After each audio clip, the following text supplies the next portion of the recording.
Sebelum kalian lanjut nonton video ini, jangan lupa kalian support channel ini agar semakin maju ke depannya dengan cara klik tombol subscribe dan like sebanyak-banyaknya. Share juga ke teman-teman kalian. Jika kalian memiliki pertanyaan, silahkan tulis pertanyaan kalian di kolom komentar. Enjoy this video. Halo teman-teman, kembali lagi di channel Bagus Mahendra di sini, dan pada video kali ini kita akan membahas sejarah dan misteri di balik permainan jelangkung. Salah satu permainan urban legend yang sangat terkenal di Indonesia karena hal-hal horor dan mistisnya.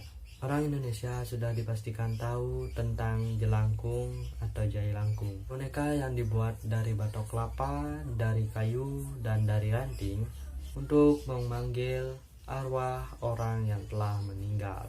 Asal mulai jailangkung atau jelangkung diduga berhubungan dengan sebuah kepercayaan Tionghoa yang telah punah. Ritual ini adalah tentang adanya kekuatan dewa, poyang, dan moyang. Mirip seperti istilah nenek moyang, yaitu Cai Lan Gong dalam bahasa Cina yang artinya dewa keranjang, dan Cai Lan Si yang dipercayakan sebagai dewa pelindung anak-anak. Permainan Cai Lan Gong juga bersifat ritual dan dimainkan oleh anak-anak remaja pada saat festival rembulan.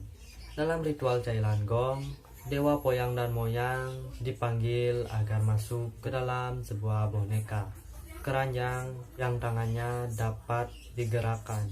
Pada ujung tangan boneka tersebut diikatkan sebuah alat tulis, biasanya adalah kapur. Boneka tersebut juga dihiasi dengan pakaian manusia, dikalungi kunci, dan dihadapkan ke papan tulis sembari menyalakan dupa.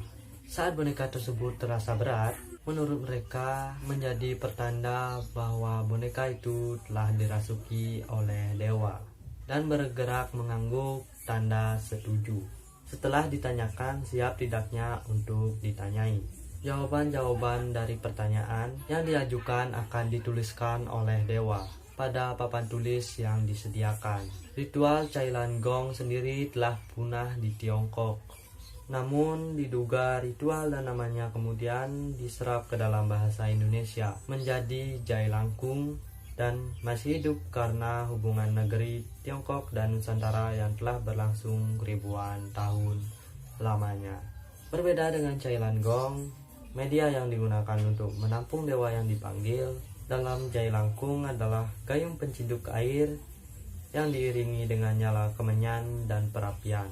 Zaman dahulu, gayung terbuat dari tempurung kelapa yang digagangi kayu. Sehingga dalam perkembangannya, permainan jailangkung di Nusantara lebih dikenal dengan ritual pemanggilan dewa lewat boneka berkepala tempurung kelapa yang didandani pakaian manusia. Tetap sebagai permainan anak, boneka ini akan dipegang oleh dua anak yang masih kecil dan dipandu oleh seorang pawang yang memanggil dewa dengan sebuah mantra. Jawaban dari semua pertanyaan akan dituliskan pada sehelai kertas, batu tulis, atau kapur.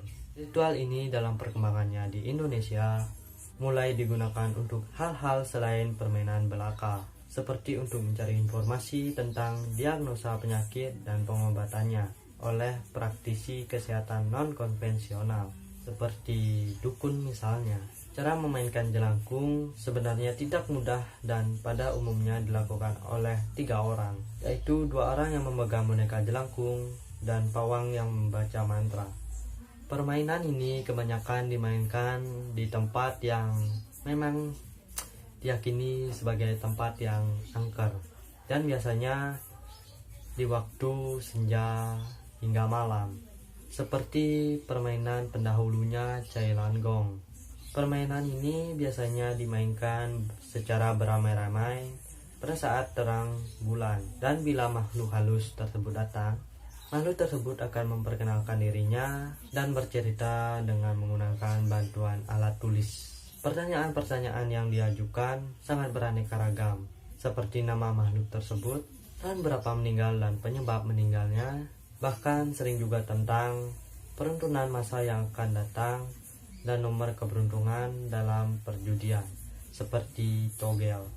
Dalam perkembangannya, Permainan ini menjadi cukup sederhana, dapat dilakukan cukup hanya dengan menggunakan jangka dengan gambar lingkaran, lengkap dengan huruf abjad yang tergambar dalam kertas, dan dengan diiringi suatu mantra sederhana.